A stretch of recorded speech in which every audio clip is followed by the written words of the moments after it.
Dictation start होगा 5 second बाद।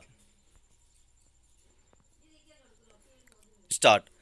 सभापति महोदय, आपके माध्यम से मैं राजमासा समिति से प्रार्थना करूंगा कि वह अपनी अंतरिम रिपोर्ट सरकार को दे दे ताकि इस संबंध में जो ढील है वह दूर हो। आज संसार के लगभग 100 विश्वविद्यालयों में हिंदी पढ़ाई जा रही है। दूसरी ओर हमारे देश में हिंदी या क्षेत्रीय भाषा नहीं पढ़ाई जाती है। भारत सरकार की नीति के अनुसार भारतीय भाषा शिक्षा का माध्यम होनी चाहिए, लेकिन कहीं भी भारतीय भाषा माध्यम नहीं हो पाई है। हमें इस बात का प्रयत्न करना चाहिए कि वह शिक्षा का माध्यम बने। इस संबंध में 1-1 करोड़ रुपया केंद्र सरकार ने ही राज्य सरकार को दिया है, जिससे हिंदी का अच्छा प्रचार हो सके और साथ ही अन्य भारतीय भाषाओं का भी विस्तार हो सके। लेकिन लगता यह है कि उसकी गति बिल्कुल धीमी हो गई है। इसकी जांच पड़ताल होनी चाहिए। हमें इस बात का पता लगाना चाहिए कि यदि गति नहीं आई तो क्यों नहीं आई और उस संबंध में क्या व्यवस्था की जानी चाहिए।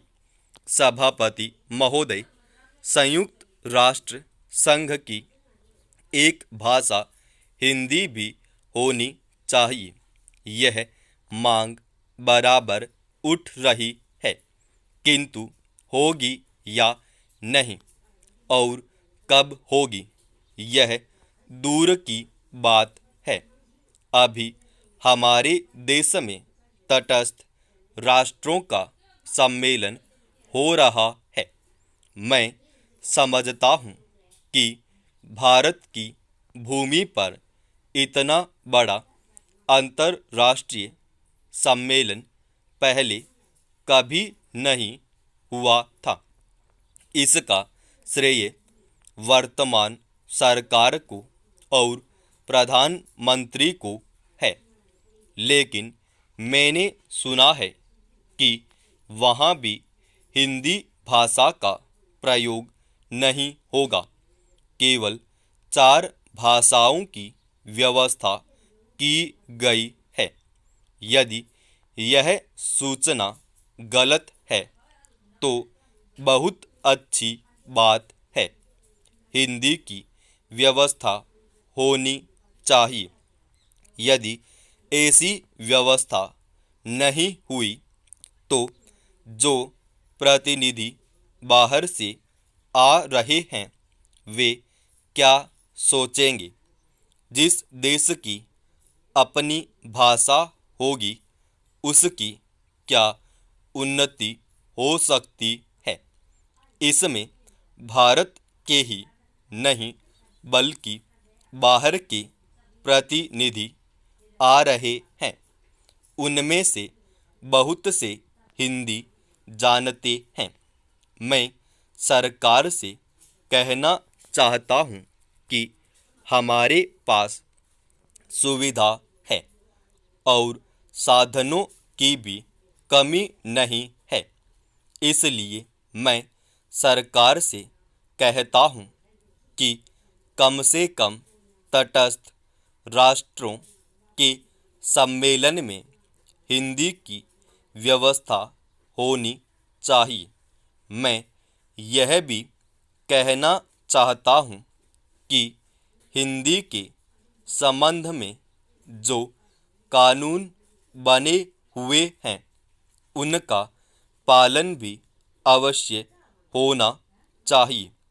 महोदय, जब तक अहिंदी भाषी हिंदी को हृदय से स्वीकार नहीं करते तब तक वह राष्ट्रभाषा का स्थान नहीं पा सकती और यह तभी हो सकता है जब वे यह समझें कि इसमें उनका भी योगदान है और उन्होंने इससे केवल लिया ही नहीं बल्कि इसे कुछ दिया भी है और उन पर कोई दूसरी भाषा लादी नहीं गई है बल्कि यह उनकी ही भाषा है।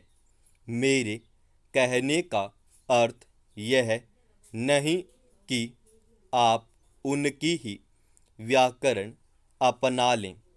इसका अर्थ यही है कि आप उदारता पूर्वक जितना ले सकते हैं ले लें।